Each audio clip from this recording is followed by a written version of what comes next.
자, 오늘 우리 창세기 3장 이제 들어갑니다.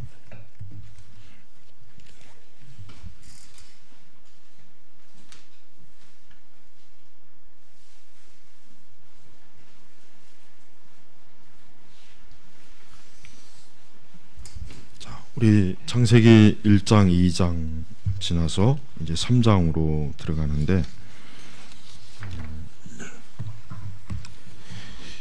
그리스도인들은 꼭 중요한 게 있습니다.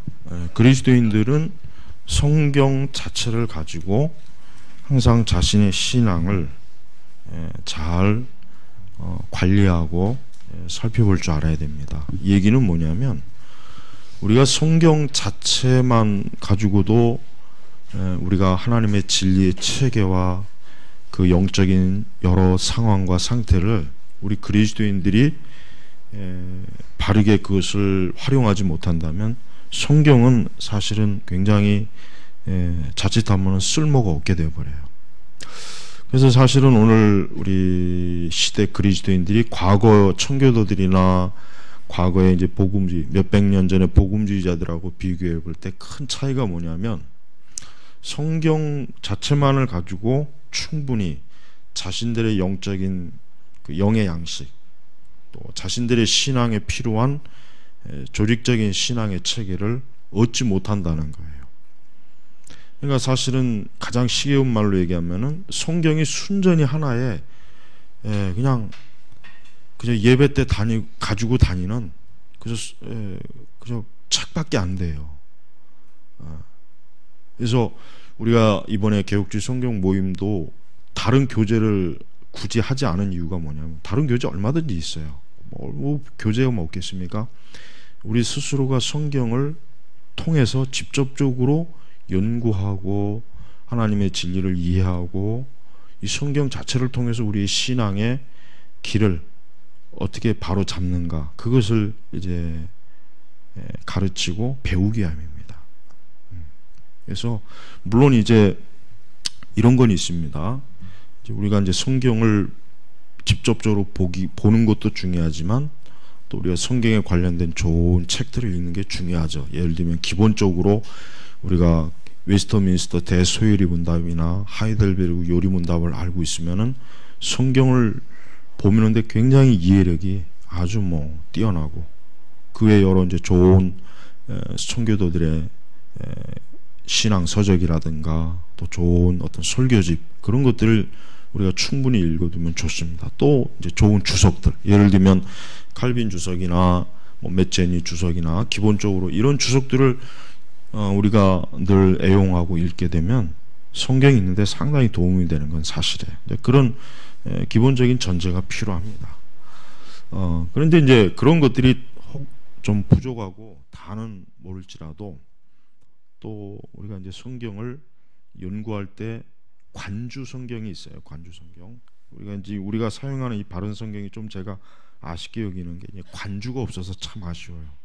그러나 이제 관주 성경이라고 하는 게 있어요. 그러니까 성경을 성경으로 구슬을 꿰듯이 볼 수 있도록 하는 거예요. 그러니까 관주 성경이 상당히 좋습니다. 그래서 우리가 어떤 한 본문을 읽었을 때 그 그 단어가 다른 성경, 다른 창세기나 다른 신약에서는 어떻게 쓰여지는가, 이제 그런 것도 활용할 수 있거든요.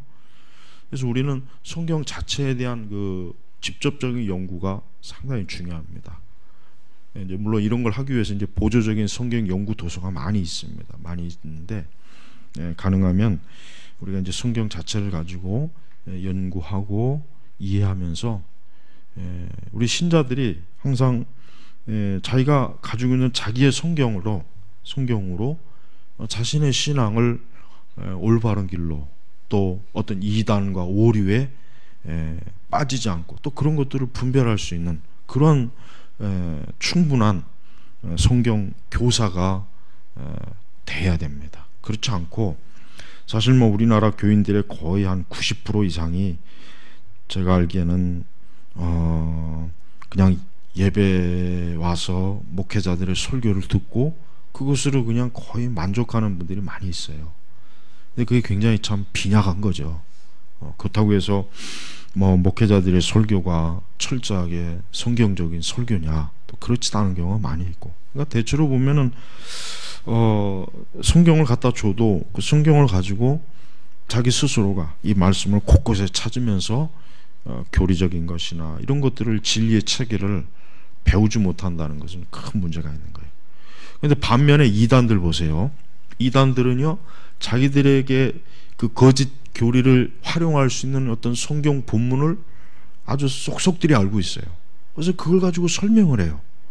그러면은 정통교회 다니는 신자들은 뭐냐면 그들의 체계에 의해서 성경을 이리저리 보죠. 그럼 나중에 어떻게 됩니까? 거기에 설득이 되는 거예요. 자, 그러면은 이단들이 그렇게 성경을 가지고 덤벼들 때 우리는 어떻게 됩니까? 어떤 조직신학책이나 성경 신학책을 가지고 들이대면 안 돼요. 성경으로, 같은 성경으로 그들이 주장하는 성경 본문을 왜 너희들이 지금 그걸 잘못 이해하고 있느냐? 너희들이 왜 그걸 틀리게 지금 알고 있느냐? 하는 걸 역시 성경으로 어때요? 같이 대적해야 된단 말이에요. 근데 이런 거를 과연 신자들이 할 수 있겠느냐? 못하죠. 목회자들도 그래요. 목회자들도 못합니다. 그래서 성경 자체에 집중된 연구는 상당히 중요한 것입니다. 자, 근데 이제 오늘 우리 시대 그리스도인들이 자기도 알지 못하는 사이에 성경을 이해하고 배우는 데 있어서 굉장히 그 좀 스스로 깨달아야 될 오류가 뭐냐면, 오늘 이제 우리가 창세기 3장을 이제 공부하죠. 자, 그런데 찰스 다윈이 종의 기원을 쓴 이전에 사람들은 오늘 이 창세기 3장의 말씀을 읽을 때 전혀 그들은 이 말씀을 의심하지 않았어요.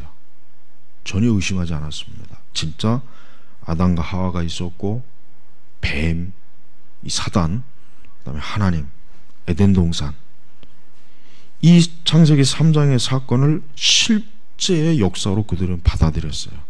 그러나 찰스 다윈의 종의 기원 이후에는 사람들이 어떤 생각을 가졌냐면 이 성경의 말씀을 의심하기 시작한 거예요. 왜 의심합니까? 이제 그 시기부터 왕성하게 어떠한 것이 발달합니까? 자연과학이 발달하거든요. 그 전에는 하늘의 별이나 뭐 땅, 만물, 이 자연 것들을 사람들이 굉장히 좀 단순하게 이해해서, 하나님이 만드신 별, 하나님이 만드신 나무, 하나님이 만드신 이 지구, 하나님이 만드신 사람.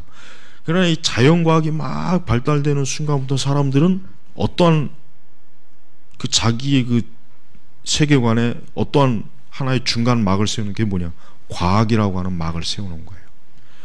이걸 거치면서 성경을 보니까 어떻게 됩니까? 사람들이 이제는 선뜻 아담과 하와가 실제로 있었겠느냐, 이런 생각이 드는 거예요. 그래서 드러내놓고는 성경은 뭐 하나님 말씀 아니다, 이건 신화다, 이렇게 하지는 못했어요. 그 당시도 드러내놓고. 그러나 이제 더 시간이 지나고 19세기에 들어와서는 어떻게 됩니까? 창세기의 역사성은 거의 다 부인합니다. 19세기에 들어와서는. 이거 굉장히 치명적이란 말이에요. 19세기 중반 이후 넘어가면은 이제는 뭐 창세기를 있는 그대로 믿는 사람들을 굉장히 바보처럼 무식하고, 저 사람들은 이 과학적인 지식이 없어, 어떤 자연과학에 대한 이해력이 없어서 저래, 이렇게 비웃게 된 거예요. 특히 이제 대학에서 공부하는 대학 교수들이라든가 학자, 대학생들은 성경의 실제적인 역사성을 믿으면은 웃음거리로 그렇게 여기게 됩니다. 또 그와 맞물려서 또 독일에서 이제 고등 비평, 이제 고등 비평이 나오기 시작하면서 더더욱이나 이제 어떻게 됩니까? 이제 기독교 안에서조차도 어때요? 성경에 대한 많은 성경의 영감, 역사성, 계시, 이것들이 뭐 이제는 무참하게 어때요? 뭐 이제 부인이 되는 거예요. 무시가 되는 거예요. 그러니까 교회의 상황이 어떻습니까? 안팎으로 어떻게 돼요? 하나님의 말씀이 도전을 받는 거예요. 하나님의 말씀이 안팎으로, 외부에서도 자연과학이나 물리과학이나 철학이나 이런 것을 이성주의에 의해서 성경이 불신앙이 조장이 되고, 이제 그 다음에 또 교회 내부에서도 신학 자체가 자유주의 고등비평으로 말미암아 이게 과연 성경의 말씀이겠느냐, 뭐 모세 오경에 뭐 문서설 해가지고 이거는 모세의 저작이 아니라 이거는 편집한 것이다, 후대 편집한 것이다, 뭐 다양한 하여튼 그 성경 고등비평이 들어옴으로 말미암아 목회자들 자신, 신학생들 자신조차도 성경을 어떻게 합니까? 믿지 못하는 거예요. 이해할 수 없는 거예요. 결국 그것이 얼마나 그 교회에 큰 치명적인 아주 참 신앙에 해를 주고 기독교의 기초를 참 파괴하는 거죠. 1871년에 다윈은 인간의 유래라고 하는 그 책을 썼어요. 인간의 유래. 그래서 거기서 이제 다윈은 주장하는 게 뭡니까? 인간은 영장류에 불과하다. 영장류에 불과하다. 그냥 원숭이나 고릴라나 침팬지나 여기에서 좀 발달돼서 인간이 출현했다. 이게 다윈은 그 인간의 유래라고 하는 그 책에서 공식적으로 그와 같은 주장을 하게 되는 것입니다. 그러니까 이제 그런 책들이 이제 대중들에게 읽고 이제 대학교나 이런 학문의 세계에서 이제 시작된 것이 자꾸 이제 퍼진단 말이에요. 그러면 이제 보통 사람들도 어때요? 사람은 영장류구나. 사람은 하나님이 만드신 게 아니고 그건 우리 조상들이 무식할 때, 과학을 모를 때, 지금처럼 이렇게 문명이나 기술이 없을 때 그냥 우리 조상들이 종교적인 믿음이었지 그거를 우리가 실제로 믿을 필요는 없다. 이렇게 이제 다 변질이 돼버려요. 그러니까 지금도 여러분 뭐 지금 뭐 서구 세계에서도 성경의 역사성을 믿는 사람들은 별로 없어요. 그런 사람들은 아주 신기한 사람으로 여겨요. 아주 신기한 사람으로. 그래서 이제 1900년도 초반에 우리가 이제 제가 자주 얘기하지만은 구 프린스턴이 자유주의로 넘어갔죠. 근데 그때 그 어번 선언서를 서명한 그 장로교 목사들이 예수 그리스도의 동정녀 탄생을 안 믿었습니다. 그걸 안 믿었어요. 예수님의 동정녀 탄생 자체를 그들이 안 믿었어요. 그 외에 이제 뭐 창세기의 역사성, 그러니까 그다음에 그리스도의 대소, 이걸 안 믿었어요. 어번 선언서 자체가 그런 걸 부정하는 선언서인데 거기에 장로교 목회자들이 절대 다수가 서명을 한 거예요. 그래서 우리가 이제 근본주의 5대 교리다라고 하지만은 그거는 근본주의 교리 이전에 성경의 자체가 계시의 가르침이거든요. 근본주의고 뭐고 그게 중요한 게 아니라 그거는 성경 자체가 자증하는, 그러니까 하나님 말씀이 스스로 증거하는 메시지예요. 근데 그거를 부인하는 거예요. 그걸 믿을 수 없다. 이제 더 이상 그런 것들을 교회에서 가르치면 안 된다. 왜 가르치면 안 되냐? 이젠 더 이상 그런 것들은 근대 과학에 의해서 오류다. 있을 수 없는 일이다. 과학적으로 증명할 수가 없다. 이렇게 사람들이 다 설득이 된 거예요. 그게 이제 신학교 안에서도 이제 다 그런 식으로 하니까 이제 성경의 영감성에 대해서도 부인하죠. 그러면 이제 더 이상 뭐 기독교의 어떤 절대성, 이런 중요한 계시성을 이제 교회 자체에서도 이제는 설교할 수가 없게 되는 거예요. 자, 칼빈은 우리가 이제 3장에 들어가 보면 알겠지만은, 우리가 2장에서 이제 하나님께서 에덴 동산에 대해 나오죠. 10절에 보면은 강이 에덴에서 나와 그 동산을 적시고 거기에서부터 갈라져 4개의 근원이 되었으니, 에덴의 추적자들이라고 하는 책이 있어요. 최근에 나온 책이에요. 에덴의 추적자들이라고 하는 책인데 읽어보면 재밌어요. 에덴 동산의 위치를 찾으려고 하는 사람들의 내용을 다룬 책인데, 에덴 동산이 실제로 있다고 믿는 사람이나 에덴 동산이 실제로 있느냐라는 것을 의문점을 가진 사람들이 각자, 어떤 사람은 남극에 있다, 북극에 있다, 어떤 사람은 아프리카에 있다, 어떤 사람은 중동에 있다, 어떤 사람은 저 미국 땅에 있다. 그러니까 거기에 보면은 굉장히 책이 재밌어요. 에덴 동산이 실제로 어디에 있겠냐라는 걸 막 찾는 거예요. 고고학자들도 찾고 일반 또 관심 있는 사람 찾고. 자, 근데 지금 문제는 뭐냐면은 이 제일 지금 에덴 동산의 위치를 못 찾는 게 뭐냐면 이 11절에 보면 비손, 그다음에 하일라, 이게 지금 결정적으로 도대체 이 비손과 하일라가 어디에 있느냐, 이것 때문에 에덴 동산의 정확한 위치를 못 찾는 거예요. 예를 들면 14절에 이제 티그리스나 유프라데스는 현재 지명이 남아 있거든요. 그러니까 이거는 찾을 수 있는데, 그런데 비손과 하일라는 어딘지를 모르는 거예요. 이게 도대체 어디 있는 땅이냐, 이 지명의 근원을 찾을 수가 없는 거예요. 그러니까 지금 에덴 동산이 막 중구난방으로 뭐 여기에 있다, 뭐 심지어는 몽고에도 있다, 뭐. 그러니까 이 비손과 하일라가 도대체 어디에 있는지 이거를 모르는 거예요. 그리고 이제 더 나가면은 과연 티그리스나 유프라데스가 이게 지금 있는, 이게 원래 정말 여기에 있는 이름을 말하는 건지, 아니면 성경에서 말하는, 모세가 지금 말하는 티그리스와 유프라데스가 원래 다른 어떤 강을 얘기하는 건지, 그것조차도 알 수가 없다 이거죠. 그래서 이제 어거스틴은 에덴 동산 같은 경우를 어떻게 얘기했냐면, 에덴 동산은 은유적이다, 그러면서도 또 실제다. 아주 애매모호하게 에덴 동산은. 근데 칼빈은 에덴은 실제했다. 칼빈은 에덴은 실제했다. 그 주석에서 그렇게 얘기해요. 에덴은 실제적인 장소다. 그래서 이제 보통 이제 전통적인 기독교에서는 에덴 동산을 실제하는 장소다라고 그렇게 얘기한단 말이에요. 그래서 우리는 이제 에덴 동산의 실제를 우리는 당연히 받아들여야 돼요. 자, 그러면 이제 우리가 이제 창세기 3장으로 이제 넘어갑니다. 자, 창세기 3장은 성경에서 여러분이 세 가지로 딱 그 뼈대를 세우면 성경이 뭡니까? 창조, 타락, 구속이에요. 기독교 세계관에서 항상 얘기하죠. 세 가지 중심 뼈대: 창조, 타락, 구속.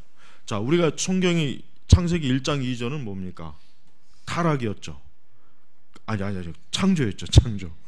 그 다음에 3장으로 넘어가서 뭐가 나옵니까? 타락이 나와요. 타락이 나와요.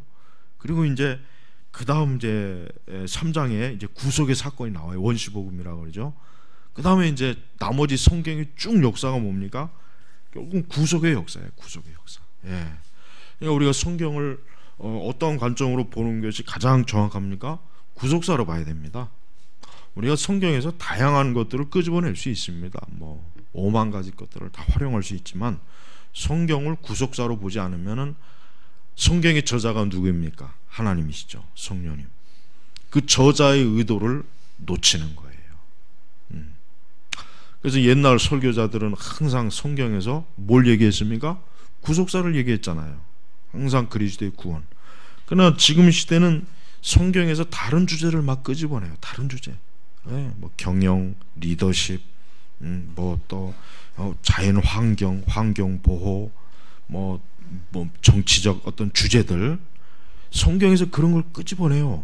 근데 그건 굉장히 낯선 거예요. 굉장히 이질적인 거예요. 근데 그게 왜 그렇습니까? 이 포스트 모던의 영향이에요. 텍스트의 원래 그 주장을 포스트 모더니즘에서 인정을 안 한단 말이에요. 원 저자의 그 의도를 포스트 모던 세계에서는 거부해요. 그거는 네 맘이지, 나는 내 맘대로 읽겠다. 예를 들면 뭐 백설공주도 그래요. 원래 그 전통적인 뜻이 있잖아요. 근데 지금은 백설공주를 각자가 이해하는 거예요. 각자가 그걸 이해하는, 텍스트를 다 각자 자기가 원하는 대로 이해해라. 그래도 된다. 그게 자유다. 그게 지성의 자유다. 근데 이게 성경 해석학으로 들어와 버리니까 어떻게 됩니까? 그건 뭐 아주 심각한 거예요. 심각한 거. 그래서 뭐 흥부와 놀부도 그래요. 전통적으로는 흥부를 좋게 봤죠. 놀부를 나쁜 놈. 그러나 지금 나중에 해석해 보니까 흥부는 애만 많이 싸질러 놓고 게으른 놈이다. 놀부가 아주 경영을 잘한다. 놀부의 경영을 왜 해야 된다. 흥부는 아주 게으르고 뭐, 이거 완전히 해석이 뒤바뀌어 버린 거예요.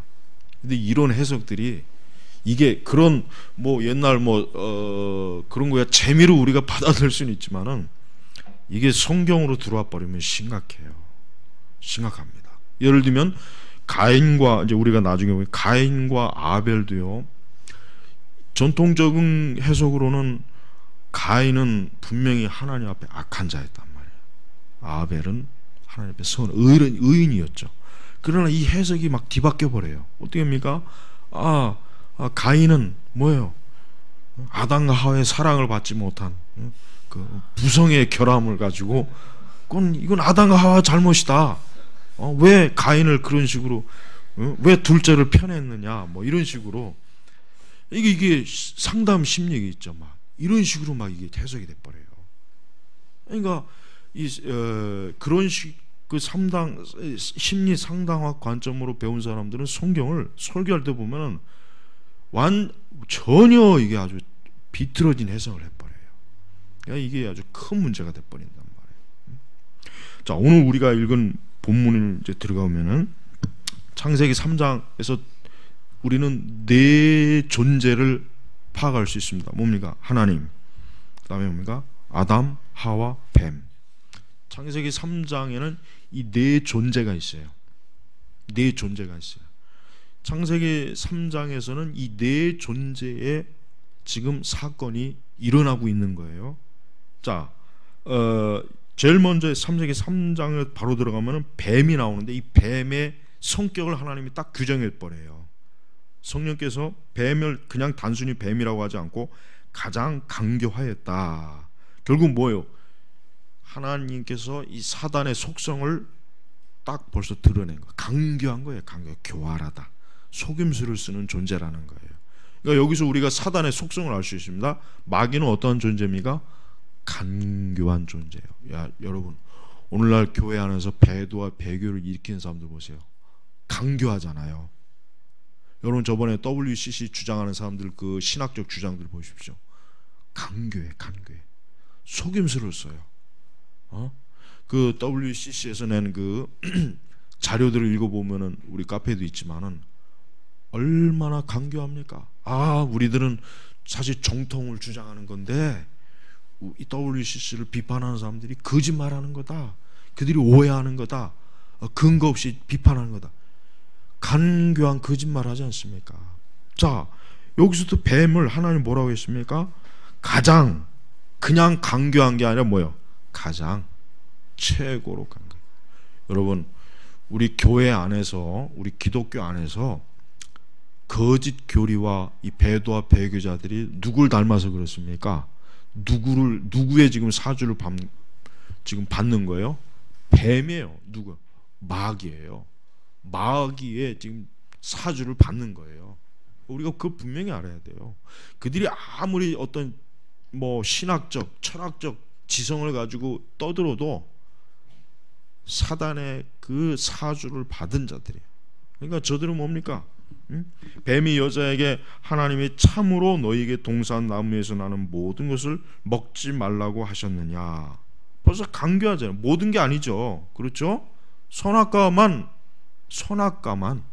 하나님 먹지 말라고 그랬지 모든 것을 먹지 말라고 하진 않았단 말이에요. 그 여자가 뱀에게 대답하기를 동산 나무의 열매를 우리가 먹어도 되지만 동산 중앙에 있는 나무의 열매에 대해서는 하나님께서 너희가 죽지 않도록 그것을 먹지도 말고 만지지도 말라고 말씀하셨다. 지금 하와 대답 자체도 지금 문제가 있는 거예요. 자, 그런데 뱀은 이 여자에게 하나님의 말씀에 대한 의심과 회의심을 지금 먼저 불어넣는 거예요. 강교한 거예요. 자, 우리는 성경의 말씀을 전통적인 성경의 해석을 우리가 1차적으로 붙잡아야 됩니다. 절대 여러분 새로운 해석, 성경을 새롭게 해석한다는 걸 주의해야 돼요. 예를 들면 대표적인 게 뭡니까? 이신칭의. 종교개혁자들이 분명히 사도 바울의 그 율법과 믿음에 관해서 명확하게 해석했어요. 정확하게. 그런데 오늘날 와서는 그 바울의 전통적인 이신칭 해석이 잘못되었다. 이런 거 주의해야 됩니다. 거기에 넘어가면 안 된단 말이에요. 자, 뱀은, 이 사단은 뭡니까? 하나님의 말씀을 왜곡하는 거예요. 모든 것을 먹지 말라고 말씀하냐? 모든 것. 이 뱀이라는 놈이 지금 몰라서 그런 게 알고 있어요. 알고. 분명히 이 뱀은 알고 있단 말이에요. 분명히 동산 중앙에 있는 이 나무만 먹지 말라고 하는 걸 사단은 알고 있으면서도 보세요. 모른 척 하잖아요. 모른 척. 모른 척 하는 거예요. 많은 이단자들이나 거짓 선생들이, 거짓 교사들이 정통 교리를 알면서도 그들은 고의적으로 왜곡하는 것입니다. 그걸 우리가 알아야 돼요. 저들이 몰라서 그런 게 아니에요. 알면서도 그런 거예요. 알면서도. 마귀는 알아요. 알지만서도 마귀는 일부러 그 여자에게 의심과 회의심을 불러주기 위해서 이런 식으로 지금 먼저 도전을 하는 거예요. 도전. 여자는 그랬죠. 나무의 열매를 대해 하나님께서 너희가 죽지 않도록 그것을 먹지도 말고 만지지도 말라고 말씀하셨다. 근데 이 뱀이 뭐라고 합니까? 뱀이 그 여자에게 너희가 결코 죽지 않을 것이다. 죽지 않을 것이다. 그러니까 뱀이 지금 굉장히 그 여자에게 어떠한 생각을 불어넣어 줍니까? 그 선악과에 대한 탐심을 지금 불어넣어 주는 거예요. 탐심.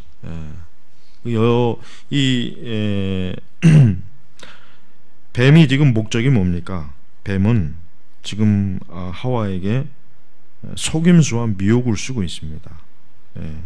분명히 하나님께서는 그 선악과를 먹게 되면은 17절에 2장 17절에 보니까 선과 악을 알게 하는 나무의 열매를 먹지 마라. 내가 거기서 나는 것을 먹는 날에는 반드시 죽을 것이다 했는데 뱀이 뭐라 그랬습니까? 너희가 결코 죽지 않을 것이다. 자, 마귀가 하는 최고의 일이 뭔지를 우리가 잘 알면 아주 우리 신앙에 큰 도움이 됩니다. 뭡니까? 마귀는요, 하나님의 말씀을 왜곡하는 게 가장 첫 번째입니다. 그것만 알고 있으면은 이게 마귀의 역사인지 하나님의 역사인지 금방 알아요. 근데도 참 답답한 게 뭐냐면은 어떤 목회자나 신학자들이 하나님의 말씀을 왜곡했는데도 거기에 대해서 그렇게 크게 반발하지 않는 거. 지금 시대가 그게 참 문제예요. 그 사람들은 이렇게 핑계를 대죠. 우리가 어떻게 성경의 말씀을 다 알 수 있느냐, 이런 식으로 핑계를 대는데 그렇지 않아요. 우리는 성경의 말씀을 명확하게 이해하고 깨달아야 돼요. 그걸 목적으로 우리가 성경을 보고 공부해야 돼요. 자, 마귀는 줄기차게 가장 핵심적인 타켓이 있어요. 성경 말씀을 왜곡하는 거예요. 그게 제일 마귀가 하는 일이에요. 제발 우리가 알아야 돼요. 오늘 이 강의를 듣는 분들은 항상 예민하게 돼요. 뭡니까? 성경 말씀을 바르게 가르치느냐 가르치지 않느냐, 이걸 가장 우선으로 여겨야 됩니다. 그 설교나 어떤 책이나 어떤 주장에 대해서 이게 감동적이다, 재미있다, 나를 막 크게 마음을 좋게 한다, 재미있게 한다, 이게 중요한 것이 아닙니다. 하나님의 말씀을 명확하게 가르치느냐 안 가르치느냐. 자, 하와라고 하는 여자가 지혜로웠다면 뱀이 그 여자에게 너희가 결코 죽지 않을 것이다, 이 말 했을 때부터 이미 요놈의 요 뱀 새끼는 요거 마귀구나, 요놈은 요거 지금 하나님 말씀을 이게 지금 거짓으로 지금 변개시키는구나, 대번에 알았어야죠. 이미 벌써 그 말 할 때부터 하와는 어떻게 됐습니까? 또 어떻게 해야 돼? 어떻게 하는 게 올바른 처신이겠어요? 돌아서 해야죠. 이 뱀의 뺨을 한번 그냥 확 후드려 치고, 정말 저는 지금 요 뱀이 우리 앞에 있으면 그냥 몽둥이를 뺨을 한번 후리치고 그냥 아주 두 눈을 확 빼고. 하와가 그랬어야 돼요. 뱀이 그 말 하는 순간 뺨을 한번 딱 올려 붙이고, 어디서 이놈의 녀석이 거짓말을 하느냐. 응? 근데 보세요. 6절 한번 볼까요? 여자가 보니 그 나무는 먹음직도 하고 보기 아름다우며 지혜롭게 할 만큼 탐스러운 나무였다. 여자가 그 열매를 따먹고 자기와 함께 남편에게도 주니 그도 먹었다. 자, 하와의 반응을 보십시오. 하와가 5절 읽어볼까요? 너희가 그것을 먹는 날에는 너희 눈이 열리고 너희가 하나님과 같이 되어 선과 악을 알게 될 것을 하나님께서 아시기 때문에 그렇게 하신 것이라고 말하였다. 자, 4절 5절을 하와가 너무 어리석은 거예요. 이 말을 듣는 순간 하와는 이것이 하나님의 말씀하고는 틀리다는 것을 분명히 지적을 했어야 돼요. 근데 그게 없잖아요. 오히려 뭡니까? 뱀의 말을 믿은 거예요. 그 마음속에서 뭐야? 하나님의 말씀을 의심한 거예요. 여기서 하와가 조금이라도 먹을 때 먹더라도 그거는 하나님께서 그렇게 말씀하지 않았는데, 이게 논쟁이 없잖아요. 논쟁 자체가 없어요. 여러분, 우리가 성경의 말씀을 가지고 논쟁할 줄 알아야 돼요. 성경의 말씀을 가지고 논쟁할 줄 알아야 된단 말이에요. 근데 왜 성경의 말씀을 가지고 논쟁을 왜 못하냐, 이거 왜? 그게 신학이에요. 신학이 필요한 이유가 뭔지 아십니까? 하나님의 진리의 말씀을 가지고 논쟁하기 위해서 필요한 것이란 말이에요. 하와는 뱀의 말에 대해서 논쟁이 없었어요. 논쟁이. 그 말은 틀리다. 하나님이 이렇게 말씀하셨다. 너가 한 말은 잘못된 것이다. 일체 없잖아요. 여기에 없잖아요. 전혀 그런 게 없고 그냥 그 말을 믿어버린 거예요. 그리고 바로 그냥 따먹었잖아요. 이게 지금 신자들의 상태입니다. 오늘날 교회 안에 있는 성도들은요, 설교자들이라든가 어떤 인기 있는 강사라든가 저자들이 어떤 책을, 그걸 보고 그 말씀이 정말 올바른 말인지 아닌지를 판단할 수 있는 그게 없어요. 그냥 믿어버려, 그냥 받아버려, 그냥 받아들여요. 그러니까 어떻게 됩니까? 잘못되는 거예요. 그러니까 교회가 어리석은 길로 가는 거예요. 근데 교회는 그렇게 가르치지 않죠. 믿어야 돼. 그냥 무조건 아멘으로 받아들이는 사람은 축복받는 거야. 말씀이 역사가 있는 거야. 이런 식으로 훈련을 시켜놓으니까 조금이라도 의심을 하면은 그걸 어때요? 아주 은혜가 없다. 하나님 말씀에 불순종한다. 마음이 강팍하다니, 또 마음이 강팍하다. 마음이 강팍해서 그래요. 그런 식으로 몰아가니 누가 감히 이걸 정말 그 말씀이 사실입니까? 그렇게 대드는 사람이 없단 말이에요. 조영기 목사가 4차원의 영성인지 뭐니 그런 걸 설교해도 그게 정말이냐? 왜 그걸 따져볼 생각 안 하냔 말이에요. 하와는 일체 의심이 없었어요. 하와는 논쟁이 없었어요. 뱀의 말을 가지고 좀 붙잡아 놓고 그 말이 사실인지 아닌지를 따져보지를 않았대요. 따져보지를. 뱀의 말은 우리가 그 2장 17절 말씀에 딱 비춰봤을 때 뱀의 말은 잘못된 거잖아요. 뱀의 말은 오류란 말이에요. 하나님 계시의 말씀과는 틀리단 말이에요. 그럼 이 하와가 좀 이 말씀을 딱 들으면서 저거는 하나님 말씀이 아닌데, 저거는 그릇된 교리인데, 지금 뱀은 그릇된 교리를 지금 전하는 거예요.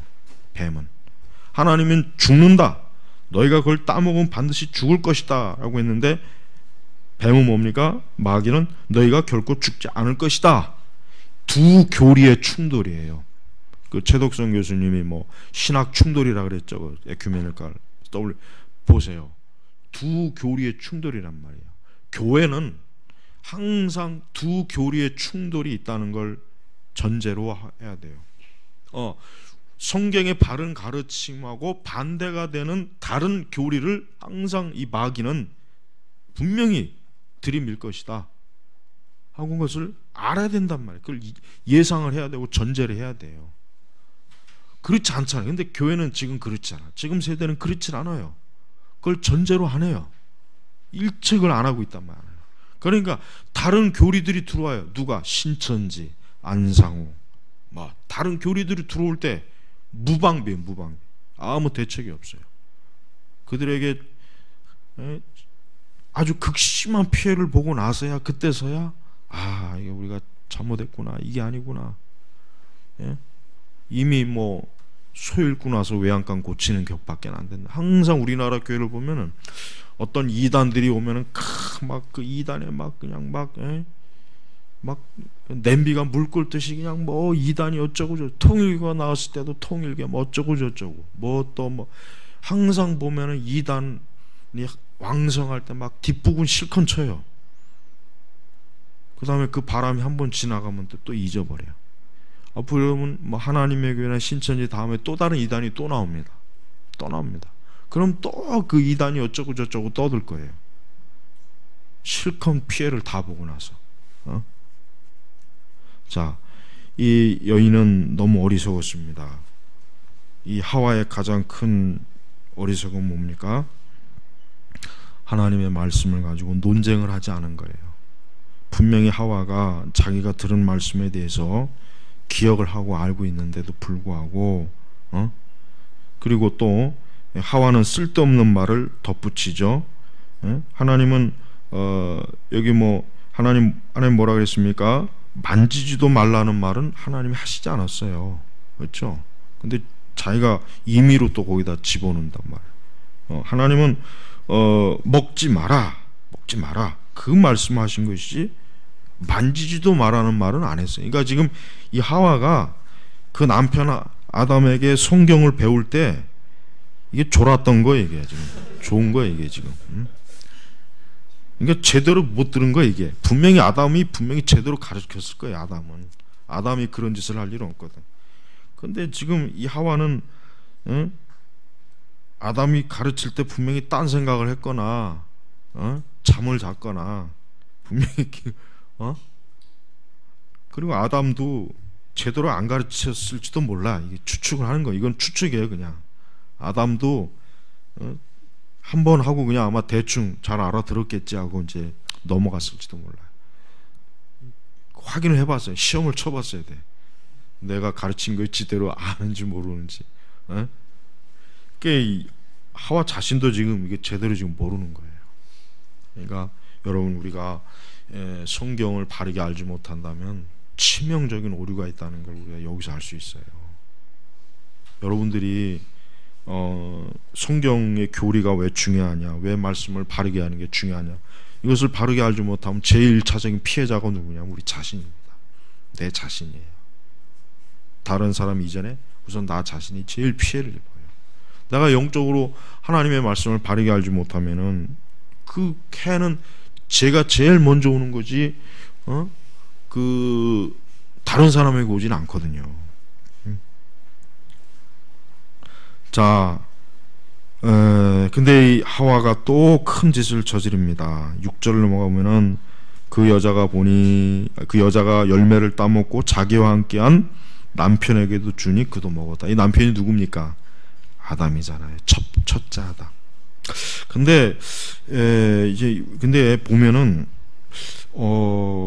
아담하고 하와가 이 부분에 대해서 아마 이 성경 기록에는 다른 기록이 없는 거 보면은 아담은 그 하와에게 그냥 어떤 아무런 의심도 없이 그냥 받아 먹은 것 같아요. 그러니까 이 아담이 참 미련해요. 아담만이라도 선악과를 안 먹었으면 어떻게 됩니까? 인류는 타락하지 않습니다. 하와 혼자 저주받아요. 그로 끝나요. 그리고 하나님께서는 분명히 아담에게 다른 배필을 줬을 거란 말이에요. 그런데 아담이 타락한 거예요. 그래서 우리가 죄를 누가 졌느냐 했을 때 아담을 들어야 돼요. 하와가 아닙니다. 하와는 언약의 대표자가 아니에요. 하와는 언약의 대표자가 아니란 말이에요. 그러니까 예수님을 뭐라고 합니까? 둘째 아담이라고 하는 거예요. 둘째 아담. 첫째 아담이 실패했죠. 범죄했죠. 불순종했죠. 둘째 아담 대신에 그리스도께서 회복하지 않습니까? 그러니까 아담이 분명히 그 하와가 선악과를 줬을 때 그냥 먹어버린 거예요. 지도 먹은 거예요. 지도 아마 평생 먹고 싶었는데 차마 지 손으로는 못 따고 부인이 따주니까 아마 속으로 내 생각에는 이건 추측입니다. 상상력입니다. 그냥 아담의 생각 이런 생각을 가질 수도 있어요. 아, 요거는 왜냐하면 아담이 나중에 핑계를 대거든. 하와 때문에 그랬다 그래. 그러니까 분명히 아담이 이 생각 가지고 있었어요. 내가 직접 안 따먹 먹었으니까 자기에게 책임이 안 올 줄 알았던 거예요. 이건 분명합니다. 그러니까 아담이 핑계대는 거예요. 하나님이 주신 저 여자 때문입니다라고 했잖아요. 그러니까 아담은 평소에 이게 분명히 지가 먹고 싶었는데 아담은 지가 차마 자기 손으로 못 따면서 하와가 따오니까 아, 잘됐다. 내가 이걸 먹어도 그 책임을 하와에게 전가할 수 있겠다 이런 생각을 한 거예요. 한 거라면 그러니까 먹은 거예요.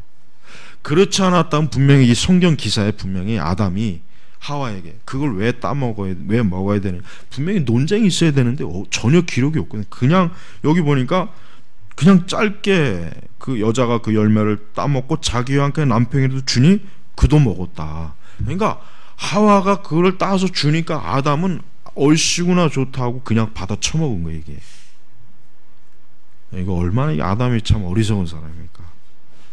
아담이 분명히 아 그건 아니다. 그럼 뭐 하다못해 부부 싸움이라도 좀 해야죠. 그걸 먹어야 되느냐? 근데 전혀 그런 게 없어요. 전혀.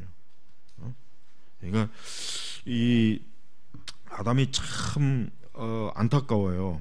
좀 그 아담이 좀 하나님의 그 언약의 대표자인데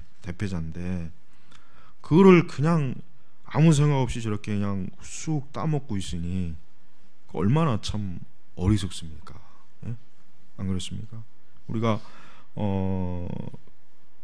항상 여러분들이 꼭 아셔야 됩니다. 다른 거는 몰라도 진리의 말씀은 일체 여러분 포용을 하면 안 돼요. 다른 말씀, 다른 교리를 포용하면 안 돼요.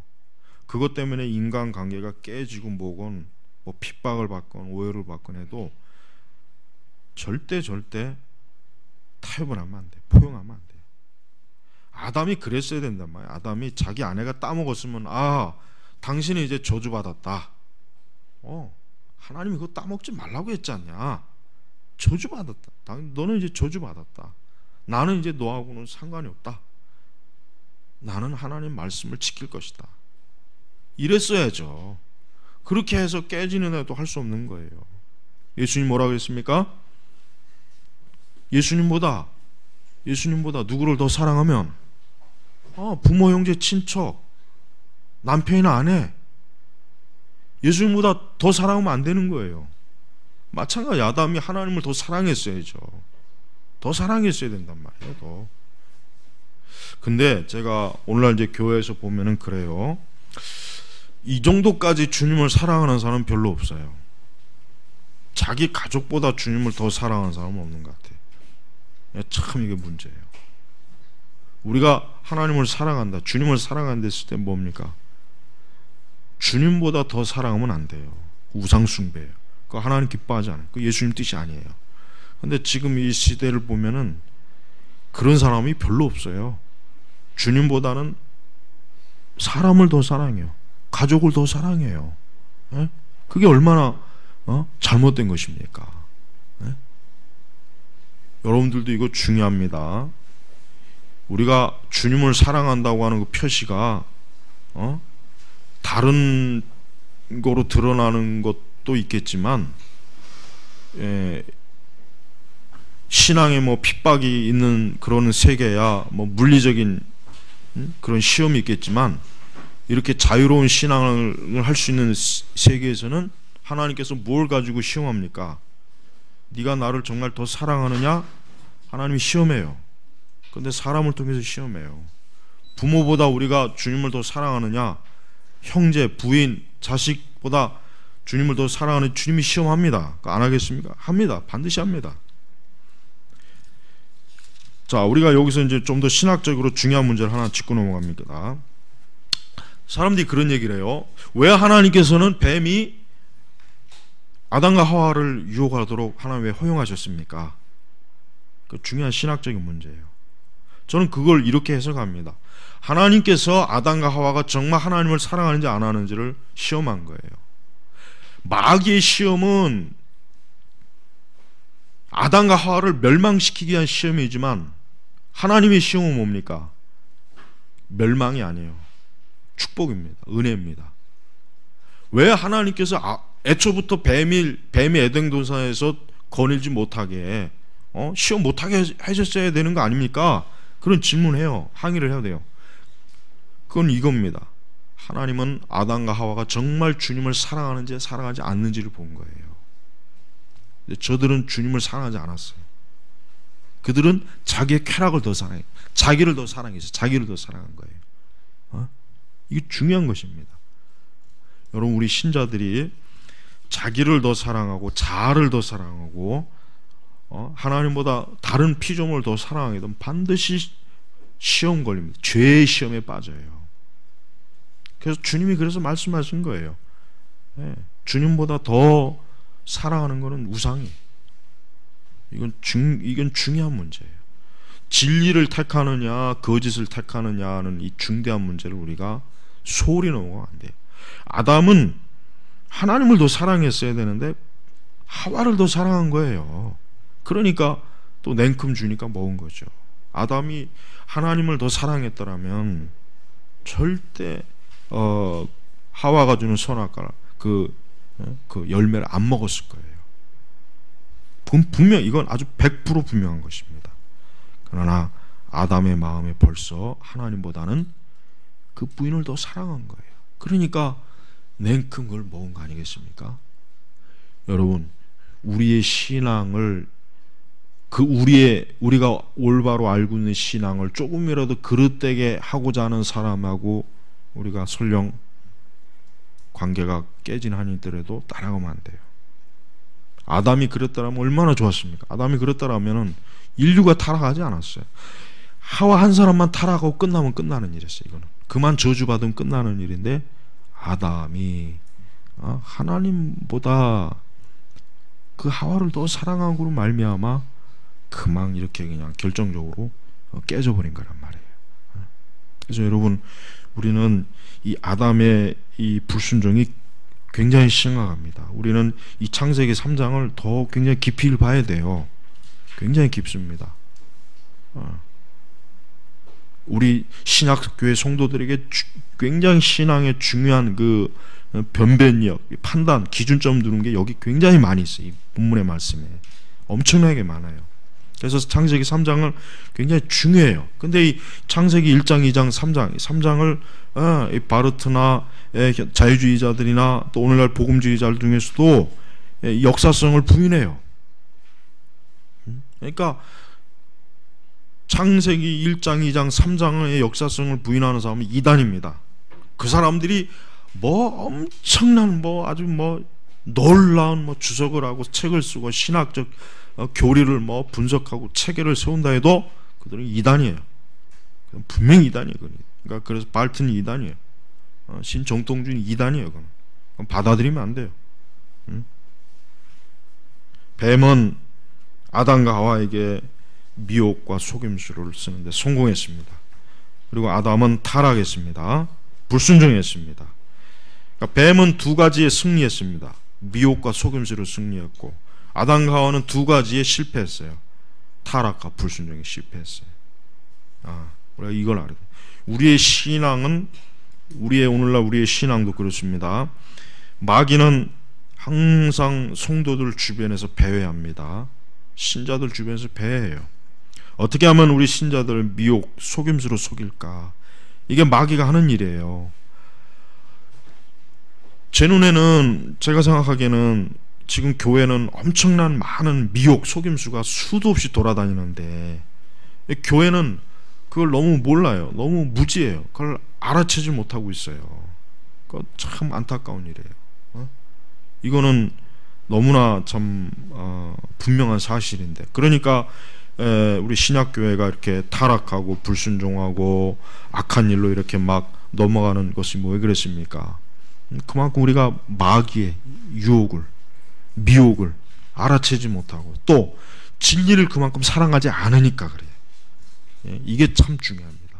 만약에 지금 시대 교회가 성경의 말씀을, 하나님 말씀을 사랑했더라면은 마귀가 이렇게 활개를 못 칩니다. 이단이 이렇게 활개를 못 칩니다. 아까 제가 서두에 얘기했죠. 그리스도인들이 성경 자체를 가지고 자기의 신앙을 관리할 줄 모르는 사람은 그 사람은 신앙생활을 헛한 겁니다. 헛한 거예요. 성경 하나만 가지고도 충분히 자기의 신앙과 오류와 잘못된 비진리 거짓을 분별할 수 없는 사람이라면 그 사람들은 신앙생활을 헛한 거예요. 하나님은 우리에게 성경이 뭡니까? 검이에요. 검. 말씀의 검이란 말이에요. 그런데 이 말씀의 검을 활용할 줄을 몰라요. 여러분, 군인이 총과 칼을 활용할 줄 모르면 그 군인을 어디다 써먹겠어요? 하긴 뭐 우리나라 군인은 맨날 삽질하는데 활용하죠. 우리가 군대 가면은 사실 총 잡고 있는 시간보다는 삽하고 곡괭이 갖고 있는 시간이 더 많죠. 우리는 또 저는 포병이니까 이제 곡괭이도 막 총 잡는 시간보다는 자, 그러나 전쟁 나면은 총이 활용할 줄 알아야 된단 말이에요. 근데 분명히 근데 아니 그리스도인들이 성경을 활용을 못해요. 제가 아까 처음에 얘기한 거 굉장히 중요합니다. 성경을 능수능란하게 활용해야 돼요. 구석구석 성경에 골짜기가 어디 있고 구석구석 활용할 줄 알아야 돼요. 근데 신자들에게 성경을 갖다 주면은 이거 활용을 못해. 벌벌벌 떨어요. 이거 말고 뭐 다른 뭐 성경 교재 뭐 그러면 안 돼요. 여러분, 제가 책을 항상 읽으라고 하지만은 저 책 없어도 돼요. 그러나 성경이 없으면 안 됩니다. 성경이 없으면 안 돼요. 큰일 나요. 다른 책은 다 없어도 상관없어요. 그러나 성경이 없어지면 안 됩니다. 성경 없으면 큰일 납니다. 그럼 뭘 가지고 우리가 영적 싸움 하겠습니까? 안 되는 거예요.